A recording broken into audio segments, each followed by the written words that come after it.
Pastor Pepe en la red.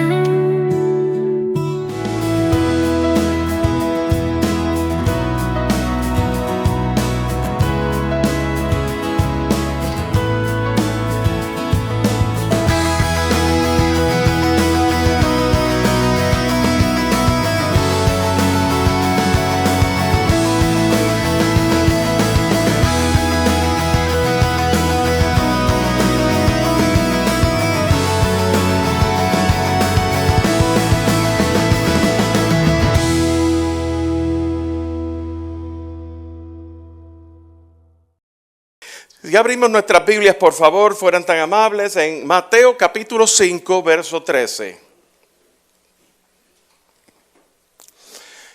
Y estaba yo meditando, ¿verdad? Durante mi tiempo con el Señor, y estaba viendo, considerando, ¿verdad?, el libro del Evangelio según San Mateo, que es el tema que nos toca, la serie que estamos haciendo durante todo este año. Bueno, yo sospecho que vamos a extenderlo más de un año, porque cada vez se pone más profundo la cosa, ¿verdad que sí? Y cuando toquemos el tema del reino de Dios y el reino de los cielos y temas así de esa profundidad, pues vamos a ver que tenemos que tomarnos más tiempo. Así que, pero en el día de hoy vamos a considerar el capítulo 5, versos 14 al 16, y leemos así. Vosotros sois la sal de la tierra, pero si la sal se desvaneciere, ¿con qué será salada? No sirve más para nada, sino para ser echada fuera y hollada por los hombres. Vosotros sois la luz del mundo. Una ciudad asentada sobre un monte no se puede esconder, ni se enciende una luz y se pone debajo de un almud, sino sobre el candelero y alumbra a todos los que están en casa. Así alumbre vuestra luz delante de los hombres, para que vean vuestras buenas obras y glorifiquen a vuestro Padre que está en los cielos. Y el tema de hoy es sal de la tierra, luz del mundo. Y cuando consideramos la sal de la tierra, la sal sirve en la cocina para darle sabor a la comida, ¿verdad? La sal sazona, condimento, acentúa el sabor. La sal también sirve para preservar la carne, más allá de la temperatura, más allá del calor. El calor que pueda haber, la carne se preserva cuando se cura en sal. Cuando tenemos la oportunidad de ir a las montañas, a Tennessee y en Asheville y demás, vamos a esos restaurantes más country, ¿verdad? Y a desayunar y te dan lo que se llama un jamón, muchas gracias, jamón curado, se llama así, curado. ¿Por qué? Porque ese jamón, antes de que me lo sirvieran y lo cocinaran, estuvo curado en sal, a la manera antigua, ¿ve? Y por eso es que ese jamón tiende a ser bien salado, extremadamente salado. Bueno, la sal tiene también potasio, que es bueno. Sodio, que es muy necesario para nuestro cuerpo. Fíjense lo que dice en Job capítulo 6, verso 6. ¿Se comerá lo desabrido sin sal? ¿Habrá gusto en la clara del huevo? O sea, la sal es necesaria para sazonar. Fíjense una cosa, cuando lo llevamos aún en el antiguo pacto, en Levíticos 2:13, la sal era requerida para las ofrendas de cereal. También la sal era como un símbolo del sello del pacto de Jehová con su pueblo. En Números capítulo 18 habla de pacto de sal perpetuo delante de Jehová. Aparte de eso, la sal, los soldados romanos se les pagaba con una porción de sal y de ahí el nombre de salario. ¿Sabía usted eso? La palabra salario viene de la sal, porque antiguamente se les pagaba con sal, porque la sal es bien valiosa, bien necesaria. Muy bien. Luego vemos en el versículo 14, el versículo 13 dice, vosotros sois la luz, la sal de la tierra. Y el versículo 14, vosotros sois la luz del mundo. Y eso es una metáfora, ¿verdad? Que Jesús está utilizando aquí y que Mateo la recoge en su libro. En esa metáfora donde está diciendo básicamente el llamado, nuestro llamado de parte del Señor a ser sal de la tierra y luz en el mundo. Cuando vemos vosotros sois la luz del mundo, es interesante porque Jesús dijo de sí mismo, yo soy la luz del mundo, el que me sigue no andará en tinieblas, sino que tendrá la luz de la vida.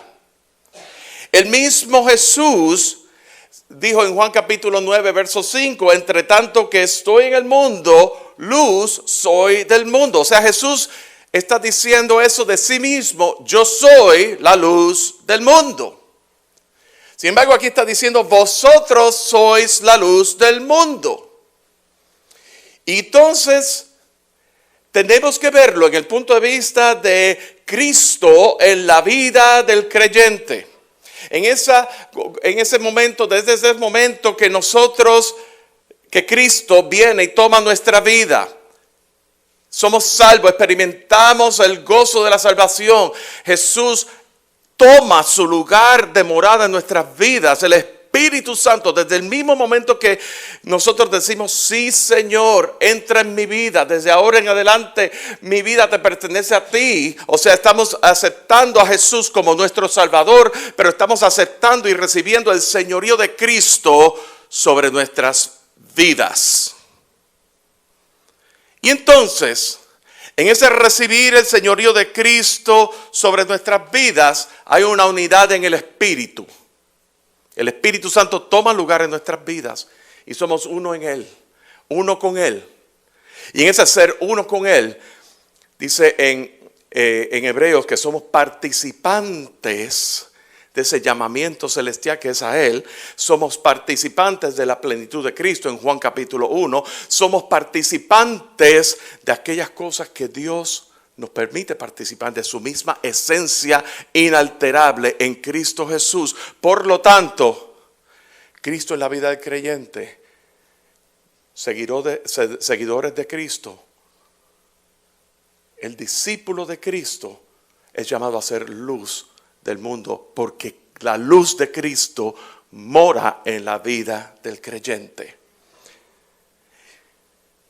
Es en base a eso. La luz en nosotros no es una luz individualista, no es una luz tipo panteísta, no, es la luz de Cristo que viene a morar en cada uno de nosotros, y en base a eso, y consecuentemente, nosotros hemos sido llamados a alumbrar, a ser luz en el mundo. Fíjense lo que dice en Proverbios capítulo 4, verso 18. Dice, la senda de los justos es como la luz de la aurora, que va cada día en aumento. Meditemos sobre esa palabra, la senda de los justos. Estamos hablando de Proverbios. Todo lo que dice en el Antiguo Testamento es tipo y sombra, anunciando la llegada la, el- la promesa ejecutada en Cristo Jesús de la venida del Verbo encarnado. Sin embargo, dice la senda de los justos. Y nosotros somos justos porque hemos sido revestidos de la justicia de Dios. Hemos sido declarados justos en Cristo Jesús. Dice la senda de los justos, la senda, el camino. En este andar en el Señor, dependiendo del Señor, poniendo nuestra mirada en todo tiempo en el Señor, no dependiendo de nosotros mismos, no dependiendo de mi fuerza, sino dependiendo únicamente del Señor. Dice que es como la luz de la aurora. ¿Saben la luz de la aurora? En el amanecer, ¿verdad? El sol siempre sale por él. ¿Por él? Y se pone por él. Por el oeste, ¿verdad?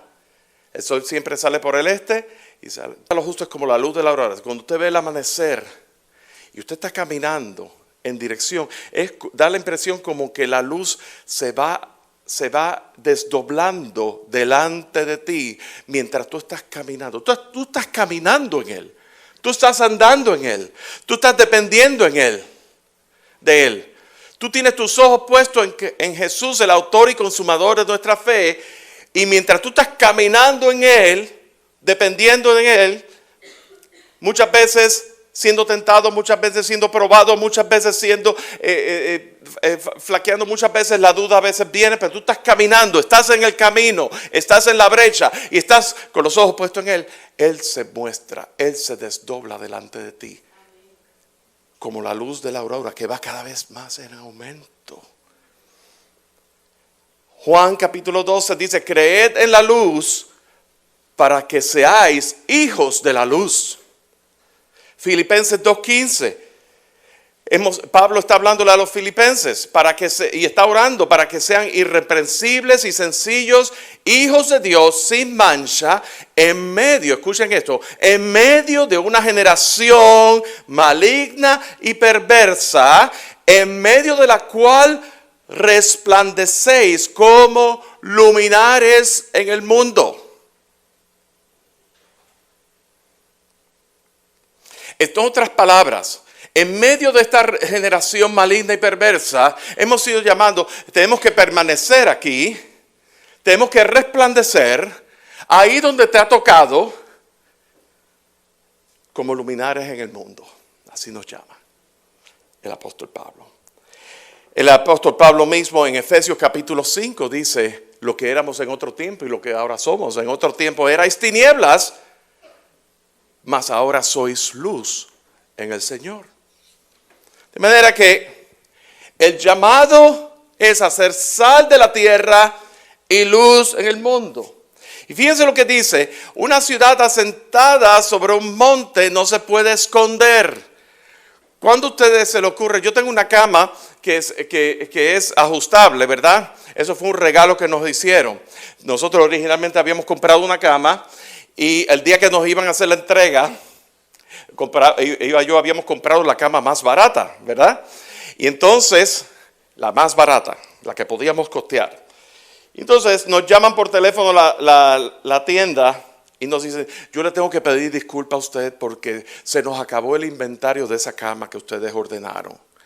¿A ustedes les molestaría, cortesía de nosotros, que nosotros le diéramos la cama más cara disponible?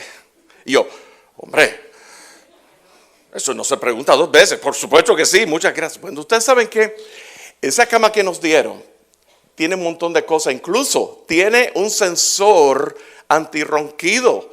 O sea, cuando alguien empieza a roncar, yo no voy a delatar aquí a nadie, ni me voy a delatar a mí. Así que eso se lo dejo a ustedes para que lo investiguen. Cuando alguien empieza a roncar, en el momento, la cama automáticamente empieza a subir y el ronquido se cesa. Es una cosa increíble. Y tú no tienes que estar buscando el control remoto ni nada de esas cosas, ¿no? Lo hace por sensor. Bueno, esa cama tiene una lámpara en la parte de abajo, ¿verdad? ¿Cuántos de ustedes almacenan sus zapatos debajo de la cama? ¿Verdad? Bueno, tiene una luz, una lámpara debajo de la cama. Y esa lámpara debajo de la cama Solamente alumbra debajo de la cama. Ahora, esa bombillita solamente alumbra el piso allí, pero no alumbra el cuarto entero. Así que iba a poder estar durmiendo y yo necesito buscar algo debajo de la cama. Yo sencillamente enciendo ahí y no se enciende la luz. Solamente está localizada esa luz. Aquí está diciendo, una ciudad asentada sobre un monte no se puede esconder, ni se enciende una luz y se pone debajo de un almud. O sea, se esconde. Sino sobre el candelero y alumbra a todos los que están en casa. Claro, si yo enciendo la luz de la habitación, Iva lo va a resentir bastante y los demás en mi casa también, porque todo en casa se hace sentir. Así alumbre vuestra luz delante de los hombres, para que vean vuestras buenas obras. O sea, hemos sido llamados. Todo esto es en base a Cristo en la vida del creyente, en esa unidad en el Espíritu, por medio de Jesucristo. Hemos sido llamados a alumbrar y alumbrar sobre un lugar alto. Alzaré mis ojos a los montes. ¿De dónde vendrá mi socorro? ¿Por qué? Porque Dios habita en las alturas. Cuando Moisés subió al Sinaí, al monte Sinaí, a la cima del monte Sinaí, dice la palabra, por lo menos lo dice en la Reina Valera, dice que Moisés subió a Dios. Él subió a Dios porque Dios habita en las alturas. Colosenses capítulo 3 dice, poner la mira en las cosas de arriba. Poner vuestro afecto en las cosas de arriba y no en las de la tierra. Porque Dios habita en las alturas. Así que, siendo luz del mundo, la luz se pone sobre un candelero. Así, esto es la analogía que Jesús está hablando, ¿verdad? Parábola, por decir así. Y entonces dice que se pone sobre un monte, sobre un lugar alto, para que alumbre todo lo que está en la casa. ¿Y qué es lo que ocurre cuando la luz de Cristo alumbra y alumbra en todo lugar? Todos van a ver vuestras buenas obras. Visibilidad. Visión. Ya no es un concepto de Dios aprendido o mal aprendido. Ya es la realidad de la vida de Cristo mostrada a todo el mundo que nos ve. ¿Por qué es importante tener visión? Porque sin visión el pueblo perece. Sin profecía el pueblo se desenfrena. Sin visión el pueblo perece. Pero más allá de la visión te conlleva a una cosa aún más profunda. Cuando tú ves lo mismo Job, que al final del libro de Job decía, de oídas te había oído, mas ahora mis ojos te ven. Visión de Dios. La vida de Job jamás fue la misma. Entonces, cuando hay visión, entonces el que ve a Dios puede glorificar a Dios, vuestro Padre que está en los cielos.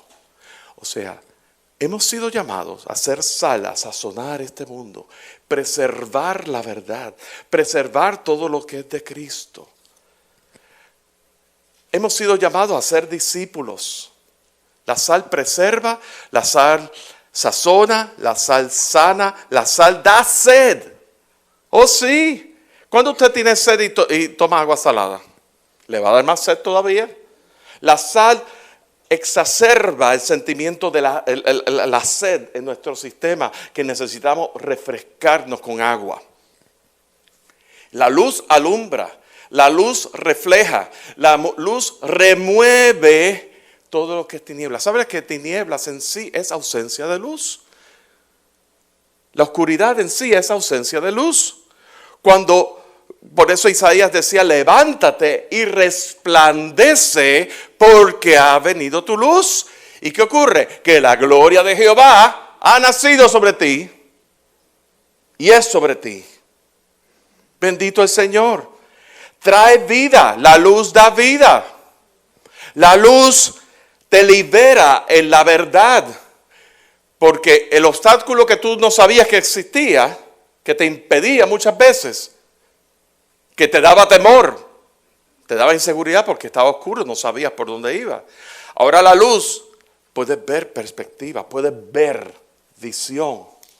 El discípulo ha sido llamado a ser sal y luz. Ahora bien, tenemos que considerar, y la médula del mensaje de hoy, vamos a trabajar a la luz de este pasaje, porque tenemos que considerar a quién Jesús se está dirigiendo. La semana pasada hablábamos que Jesús se dirigía a la multitud de una forma, se dirigía a los discípulos de otra forma, se dirigía a los 3 de los 12 discípulos de una forma, se les revelaba, se les mostraba de una manera más íntima. Ante ellos se transfiguró y se reveló, les mostró misterios. Pero entonces de todos esos discípulos estaba el discípulo amado, a quien al final del Evangelio según San Juan le preguntó: Simón Pedro, hijo de Jonás, ¿me amas más que estos? Ese fue el mismo Pedro que le dijo a Jesús: tú eres el Cristo, el Hijo del Dios viviente. Y Jesús le contesta: bienaventurado eres Pedro, hijo de Jonás, que no te lo reveló carne y sangre, sino mi Padre que está en los cielos. Y a ti te digo, Pedro, tú eres Pedro, y sobre esta roca, no sobre Pedro, sobre esta roca, esta verdad de que Jesús es el Cristo, el Hijo del Dios viviente, Jesús es el Mesías, el enviado del Padre, Jesús es el Salvador del mundo, es la esperanza del mundo, Jesús es el Señor y Dios del universo. Sobre esa verdad edificaré mi iglesia. Tú eres Pedro, Petros. Sobre esta Petra edificaré mi iglesia. Entonces, vemos que Jesús tiene un distintivo con quien Él está tratando. Él no va a tratar a la multitud de la misma manera que trata a Pedro. Él no va a tratar a la multitud de la misma manera que trata a los 12 discípulos, entre los cuales hubo uno que traicionó a Jesús. Él tiene un trato de acuerdo. Dios nos encuentra a cada uno de nosotros en donde estamos. Ahí donde estamos. Y entonces, ahí donde estamos, Dios trata con nosotros. ¿Ve? Entonces, ¿pero qué es ser un discípulo? En el Nuevo Testamento, discípulo, está la palabra en griego matetes. Dígalo, matetes. No confundirlo con motetes, que son las maletas o los tarecos que llevamos de un lugar a otro. Los matetes, que significa discipulado, que significa aprendiz. Un estudiante que vive adherido o pegado a un gran maestro o profesor. Saben, yo soy músico, mi profesión, yo soy músico, violinista. Y muchas veces en mi país se me decía que cuando me vaya a transferir, cuando vaya a seguir estudiando estudios posteriores en los Estados Unidos o en Europa, no busque la institución, busca al maestro que está ahí. Sigue el maestro. Sigue el maestro. ¿Por qué? Porque en mi profesión hay una relación muy cercana con mi maestro.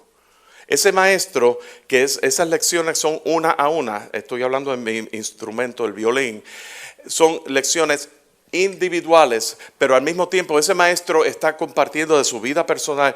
Yo tuve una gran amistad con mi maestro de violín. Mi maestro de violín tenía, en el momento en que yo dejé de ser su estudiante y que yo me mudé a los Estados Unidos, él tenía 82 años. Y él había viajado todo el mundo. Así que él y tenía una serie de experiencias y conocía a tanta gente y tenía un cúmulo de vivencias que enmarcaron mi vida profesional desde el punto de vista de violín y de la disciplina y todo ese tipo de cosas.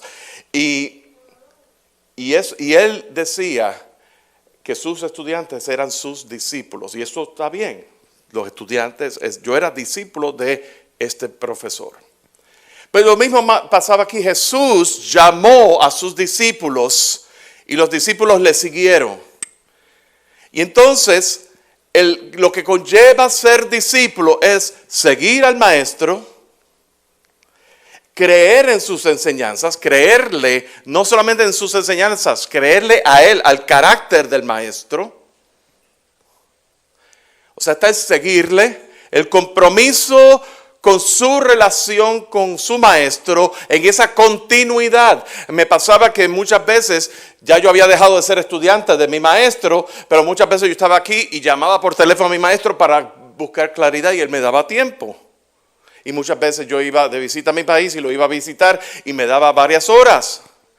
Había continuidad en la relación, porque era una relación maestro-discípulo, era una situación basada en relación. Lo que conlleva ser discípulo es estar dispuesto a pagar el costo del discipulado. Jesús dijo, si alguno quiere ir en pos de mí, niéguese a sí mismo, tome su cruz y sígame. Porque el que quiera ganar su vida la perderá.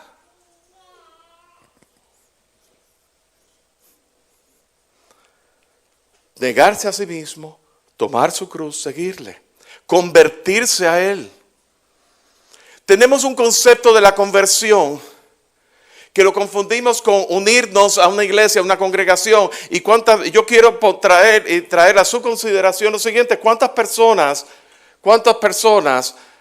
asisten y se congregan los domingos y no se han convertido a Cristo? Solamente vienen los domingos. Y la cultura, sobre todo aquí en la correa bíblica, está el ser evangélico culturalmente, donde yo voy los domingos a las 11 de la mañana, cuando este país está más segregado que en ninguna otra parte, a las 11 de la mañana, ¿verdad? Todo el mundo en sus respectivas congregaciones, con sus respectivos grupos, pero entonces, una vez se acaba esa hora y media de servicio, en el caso de comunión de vida puede ser hasta 3 horas. Y se acaba ese tiempo, entonces pues cada cual pues seguimos viviendo. Eso fue un paréntesis en nuestro itinerario. Ya fuimos a la iglesia y ya seguimos con nuestra vida.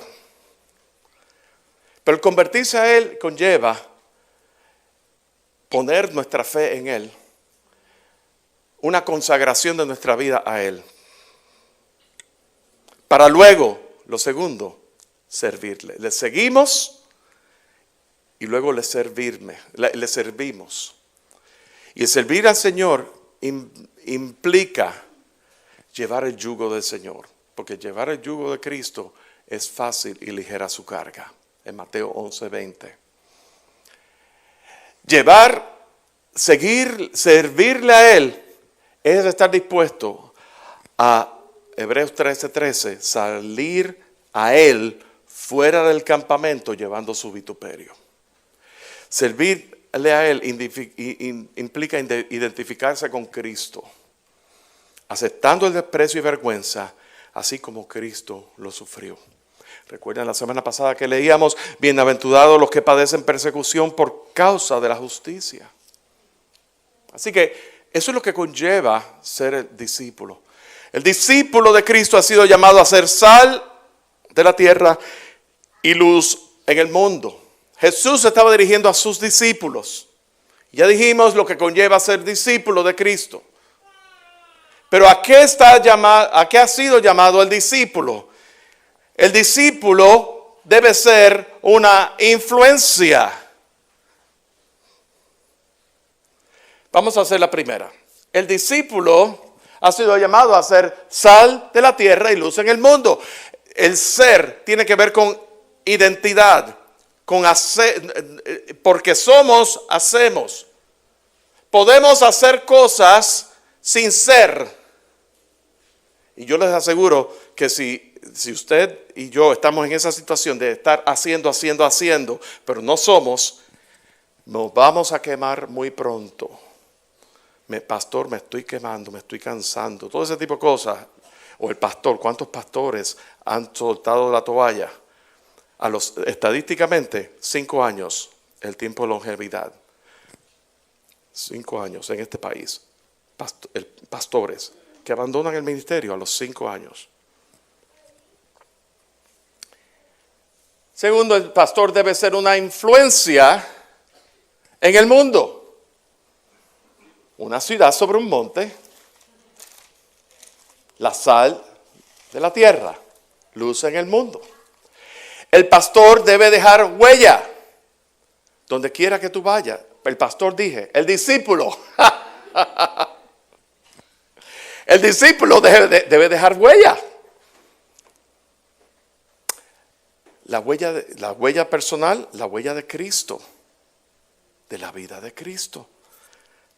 El discípulo debe, así como la sal, como es sal en la tierra, el discípulo debe purificar, preservar, curar, dar sabor, despertar sed espiritual.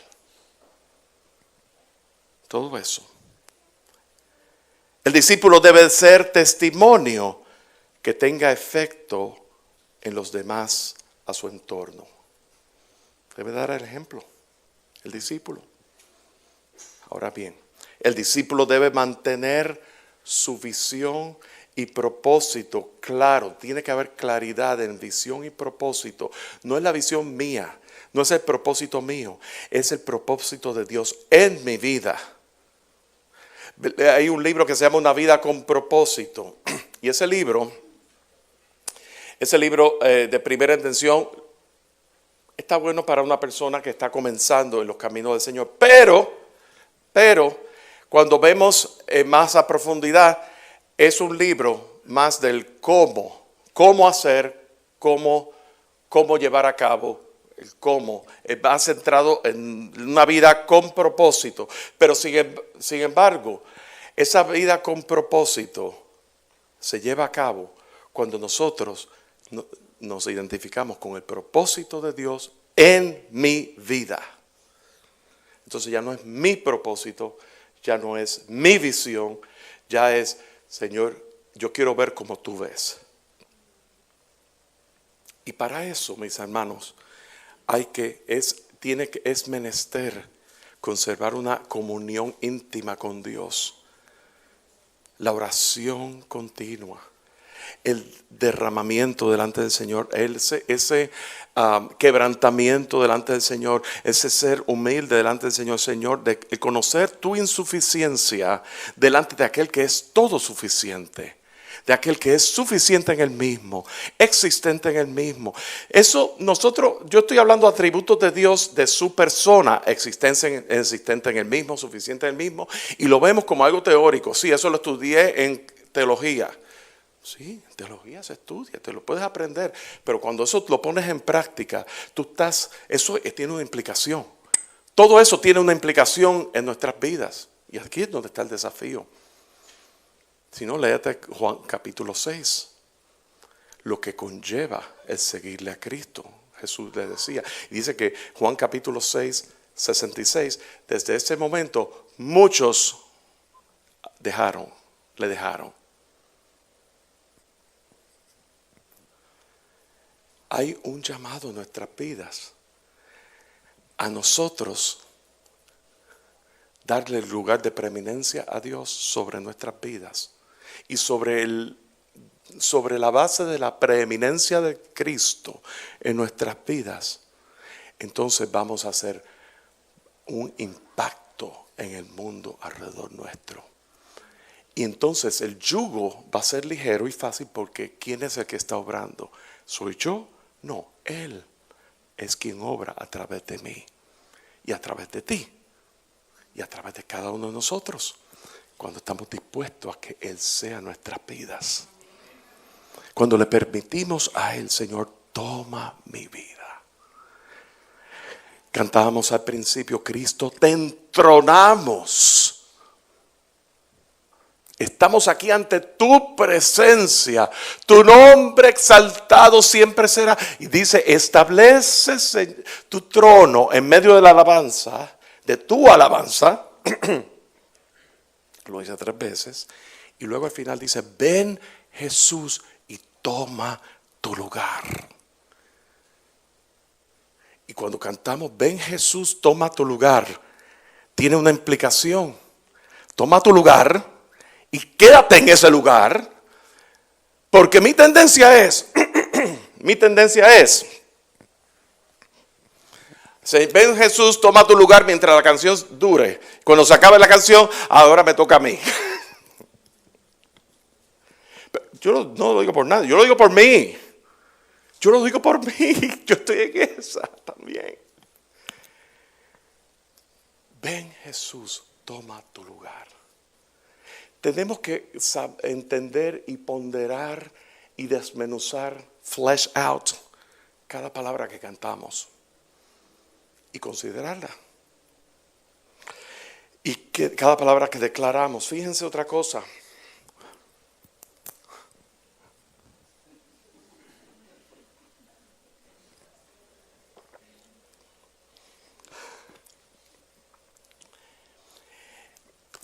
El discípulo no vive de las apariencias. El discípulo no vive dependiendo del qué dirán de mí. El discípulo no vive pendiente a la opinión de los demás acerca de mí. El discípulo vive pendiente a qué es lo que Dios dice de mí. ¿Ve? Próximo. Y de ahí es donde dice, la sal se hace, en Marcos capítulo 9, me gusta también como lo dice, ¿verdad? En Marcos capítulo 9, verso 50. Vamos un momentito, es el siguiente evangelio, capítulo 9. Fíjense, mientras que en el Mateo capítulo 5 dice, vosotros sois la sal de la tierra, pero si la sal se desvaneciere, ¿con qué será salada?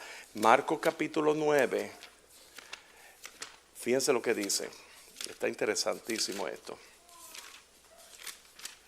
Verso 50.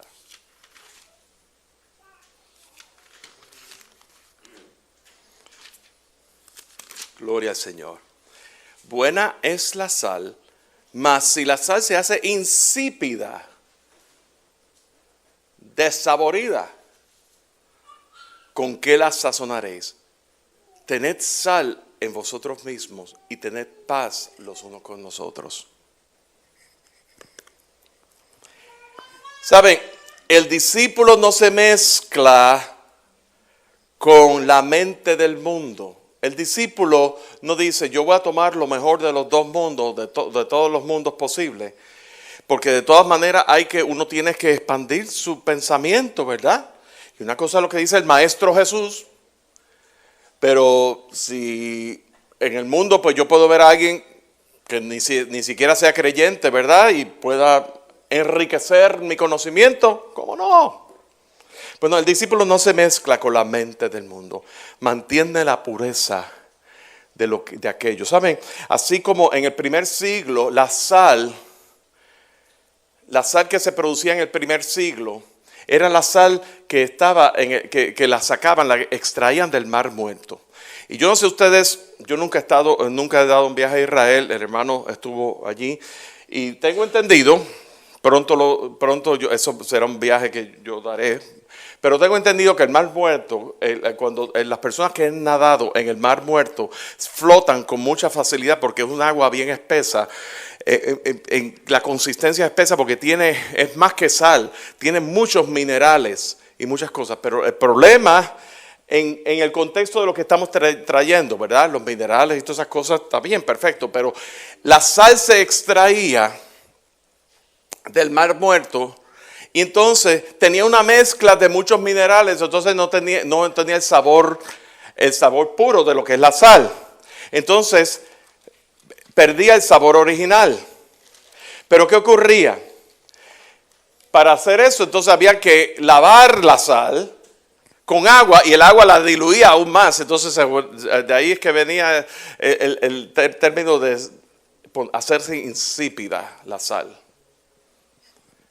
Entonces lo ponemos en estos términos. El discípulo es llamado a mantener la pureza de la palabra de Dios, del Evangelio de Cristo. No podemos ser imparciales. Tenemos que tomar una postura. Y eso es lo que conlleva ser discípulo. Próximo, el discípulo es humilde y manso. Es dócil a lo que dice su maestro. El discípulo no es mayor que su Señor. El discípulo es consciente de dónde fue rescatado, atesorando su salvación. El discípulo vive y desea mayor profundidad en su comunión con Dios. No es una cosa casual. No es yo voy a tal iglesia, me congrego allí, pero durante el resto de la semana, si tú no lo dices, nadie se da cuenta que tú eres del camino. ¿Ve? Era muy claro en esta época quiénes eran y quiénes no eran.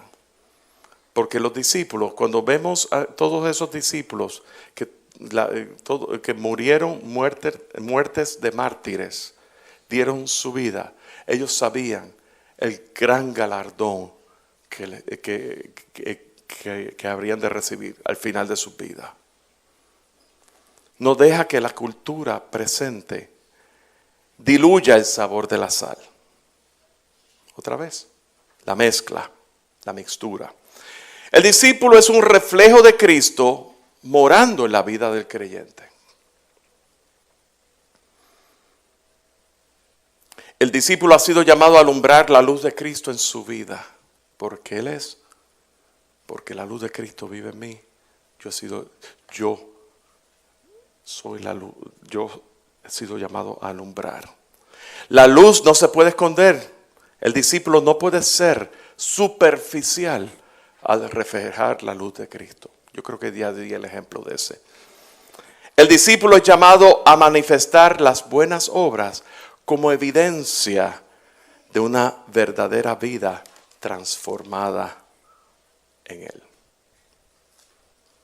Y la pregunta que quiero dejarle a su consideración, y en el próximo slide, ya al final, es la huella del discípulo. Se resume de esta manera: amarás pues al Señor tu Dios con todo tu corazón, con toda tu alma, con toda tu mente y con todas tus fuerzas. Marcos 12:30. Dios quiere tratar con el área afectiva nuestra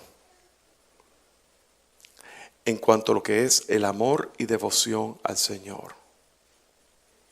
Dios quiere tratar, así como Jesús trató con Pedro. Simón Pedro, ¿me amas más que esto? ¿Me amas más que esto? Pastorea mis ovejas. Apacienta mis corderos. Y a la tercera vez que le pregunta Jesús, dice que Pedro se puso muy triste porque le había preguntado ya 3 veces, ¿me amas? Y Pedro le contesta, Señor, tú sabes que te amo.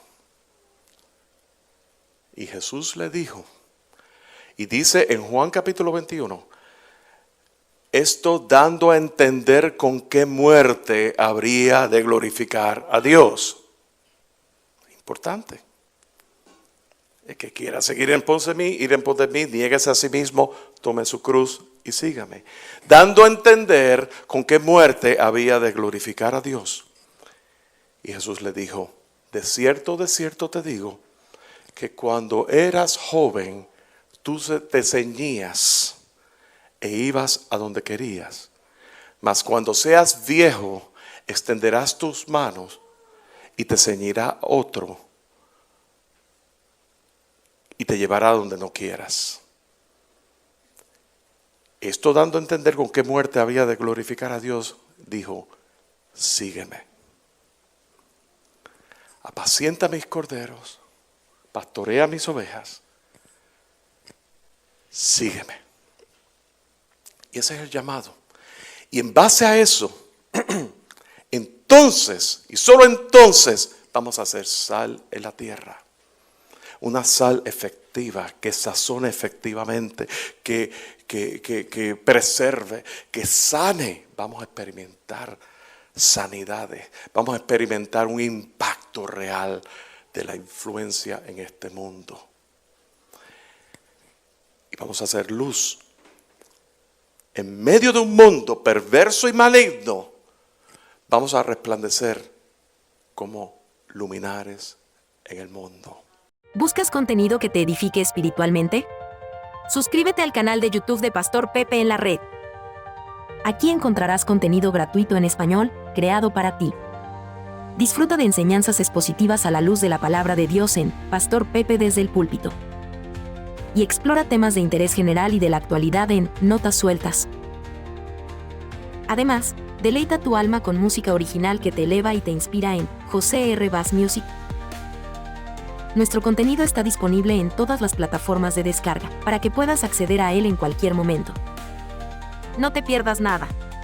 Suscríbete ahora y activa la campanita para recibir notificaciones de nuevos contenidos. Visita pastorpepe.com para más información. El Pastor Pepe te invita a descubrir su nuevo sello discográfico, José R. Bass Music, donde la inspiración y el crecimiento se encuentran a través de la música. Descubre música que eleva y edifica tu alma y espíritu. Desde piezas clásicas para el violín, hasta producciones de alabanza y adoración, y la más reciente serie de música sacra urbana, hip hop y reggaetón, para la juventud. Hay música para todos los gustos y edades. Busca José R. Bass Music en todas las plataformas principales como Spotify, Amazon Music y Apple Music. No te pierdas la nueva colección, Palabras Eternas para la Nueva Generación, con melodías modernas en español y en inglés para memorizar las Sagradas Escrituras. Incluye la música del Pastor Pepe, bajo el sello de José R. Bass Music en tus favoritas, y deja que inspire tu camino. José R. Bass Music, música que te eleva y edifica.